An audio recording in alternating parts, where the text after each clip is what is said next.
नमस्कार दोस्तों। National means cum merit scholarship exam सहित विभिन्न प्रतियोगी परीक्षाओं की तैयारी के लिए हम लेकर के आए हैं मानसिक योग्यता के प्रश्न। तो चलिए शुरू करते हैं हम आज का वीडियो। और सबसे पहले पढ़ लेते हैं निर्देश। ये निर्देश प्रश्न क्रमांक 66 से प्रश्न क्रमांक 70 तक के लिए हैं। और निर्देश इस प्रकार से हैं। निम्न शब्दों को उचित क्रम में लिखें। यहां पर आपको 4 शब्द दिए गए हैं: तहसील, गांव, राज्य और जिला। तो देखिए, इन्हें हमें सार्थक क्रम में जमाना है। तो हम जानते हैं कि इन चारों में सबसे छोटी इकाई होती है गांव। ठीक है, गांव मिल करके तहसील बनाते हैं, तहसीलों से जिला बनता है और जिलों से राज्य बनता है। ये इसका क्या हो गया? सार्थक क्रम हो गया, यानी उचित क्रम हो गया है। तो सबसे पहले क्या आएगा? गांव, 2 नंबर। तो अब देख रहे हैं कि विकल्प बी में 2 नंबर पहले हैं, इसलिए विकल्प बी सही उत्तर हो जाएगा, क्योंकि अन्य विकल्पों में 2 नंबर नहीं है। परीक्षा में ऐसा करना है।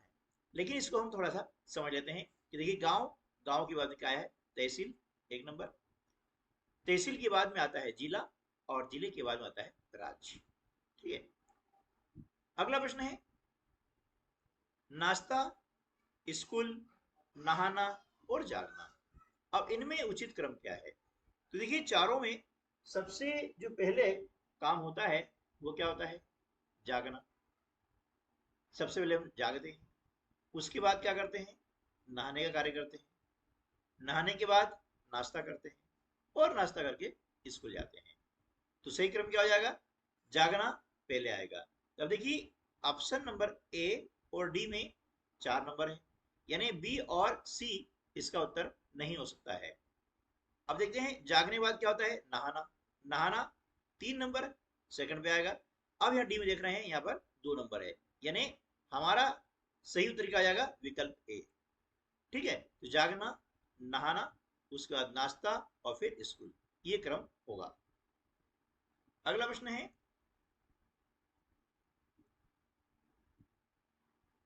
घी, दही, मक्खन, दूध, है ना? इसमें घी, दही, मक्खन और दूध। तब देखिए, इनमें से सही अरेंज हम करेंगे, व्यवस्थित क्रम करेंगे, तो क्या होगा? दूध, क्योंकि दूध से दही बनता है, यानी 4 नंबर जो है ये पहले आएगा। तो देख रहे हैं, विकल्प सी और डी में 4 है, यानी विकल्प ए और बी उत्तर तो नहीं होगा। फिर दूध से क्या बनता है? दही बनता है, यानी सेकंड नंबर। आप देख रहे हैं, विकल्प सी में सेकंड आया हुआ है, विकल्प डी में थर्ड आया हुआ है, इसलिए विकल्प सी जो है इस प्रश्न का सही उत्तर हो जाएगा। और परीक्षा में क्या करेंगे? ओ एम आर शीट पर सी पर आपके जो गोला दिया हुआ है उसे आप फिलअप कर देंगे, बस, है ना? लेकिन समझने के लिए हम देखते हैं कि दूध से दही बनता है, दही को मथने पर मक्खन निकलता है और मक्खन को तपाने पर, गर्म करने पर घी बनता है। ये इसका सही क्रम होता है। ठीक है, अगला प्रश्न है माध्यमिक शिक्षा, उच्च शिक्षा, वरिष्ठ माध्यमिक शिक्षा और प्रारंभिक शिक्षा। अब इनका सही क्रम क्या है? तो देखिए, इनका सही क्रम यह है कि सबसे पहले क्या होती है? प्रारंभिक शिक्षा होती है। क्या होगी? प्रारंभिक शिक्षा, यानी 4 नंबर सबसे पहले आएगा। तो हम देख रहे हैं कि विकल्प डी में ये 4 सबसे पहले आया हुआ है, इसलिए विकल्प डी इस प्रश्न का सही उत्तर हो जाएगा। क्यों? क्योंकि अन्य विकल्पों में 4 नंबर नहीं है।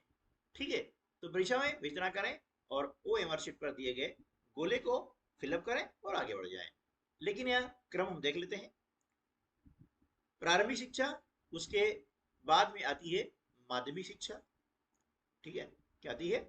माध्यमिक शिक्षा जिसके बाद में, और उसके बाद में आती है वरिष्ठ माध्यमिक शिक्षा और उसके बाद उच्च शिक्षा।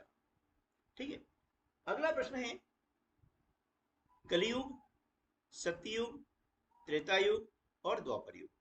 अब इनका सही क्रम क्या है वो हमें देखना है।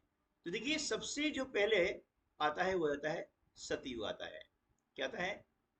सतयुग आएगा। उसके बाद में क्या आएगा? उसके बाद में आता है त्रेता युग, त्रेता युग के बाद में आता है द्वापर युग, और द्वापर युग के बाद में कलयुग। यानी यहाँ पर हम देख रहे हैं तो सही जो विकल्प हमारा क्या हो जाएगा, वो विकल्प सी हो जाएगा। ठीक है ना, सतयुग, उसके बाद त्रेता युग, द्वापर युग और कलयुग। ठीक है, चलिए। यार देखना, ये मैथ के क्वेश्चन सॉल्व ही नहीं हो रहे हैं। समझ नहीं आ रहा क्या करूं। अरे भाई, तुझे परेशान होने की जरूरत नहीं है। तू YouTube पर सक्सेस स्टडी बालोदा चैनल को सर्च कर। इस चैनल पर मैथ, साइंस, इंग्लिश आदि के साथ ही NMMS परीक्षा, नवोदय विद्यालय प्रवेश परीक्षा, ओलंपियाड सहित विभिन्न कंपटीशन परीक्षाओं की तैयारी हेतु मॉक टेस्ट, मॉडल पेपर आदि उपलब्ध करवाते हैं। चैनल एक, जानकारी अनेक। अधिक जानकारी के लिए सक्सेस स्टडी बालोदा को विजिट करें। अब हम पढ़ लेते हैं निर्देश। यह निर्देश प्रश्न क्रमांक 71 से 75 तक के लिए हैं। दिए गए प्रश्नों में चिन्ह आपको दिया, ये चिन्ह है समानुपात का यानी बराबर का।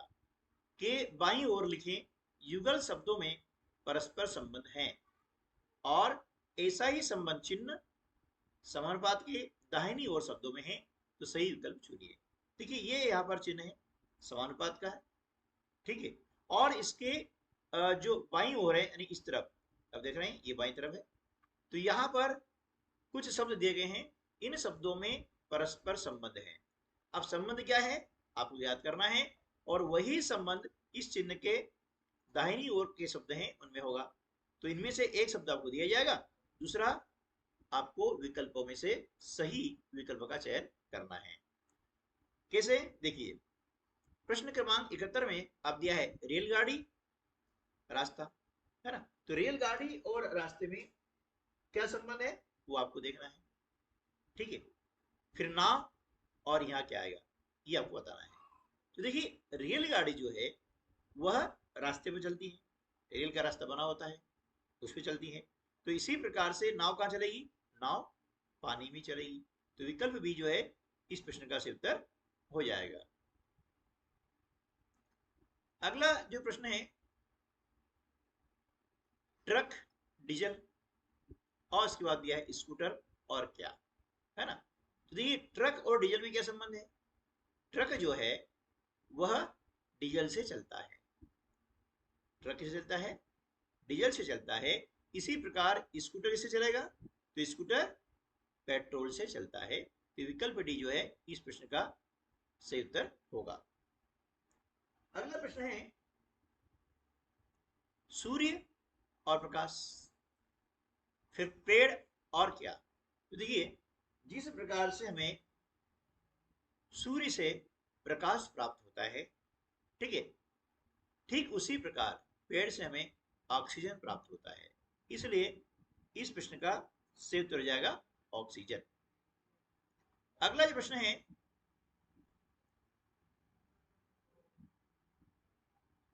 दिवाली, ईद, गणतंत्र दिवस और क्वेश्चन मार्क। यानी दिवाली और ईद में जो संबंध है वही संबंध गणतंत्र दिवस और इन चारों विकल्पों में से किसी एक में है। तो यहां पर हम देखेंगे कि दिवाली और ईद ये दोनों क्या है, ये धार्मिक त्योहार हैं, है ना, ये दोनों धार्मिक त्योहार हैं।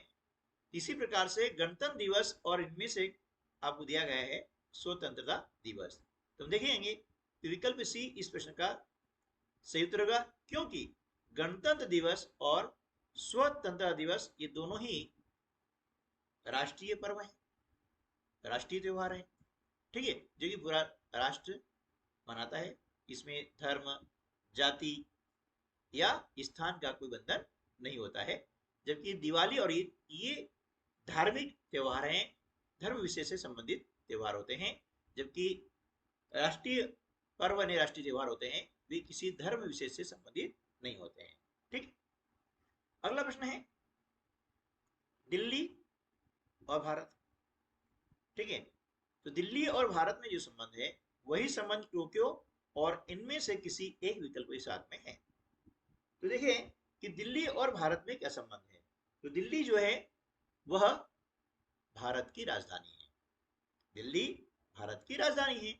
इसी प्रकार से टोक्यो जापान की राजधानी है। तो विकल्प ए जो है इस प्रश्न का सही उत्तर होगा। ठीक है दोस्तों, तो आज की वीडियो में बस इतना ही। मिलते हैं अगले वीडियो में, तब तक के लिए नमस्कार, जय हिंद।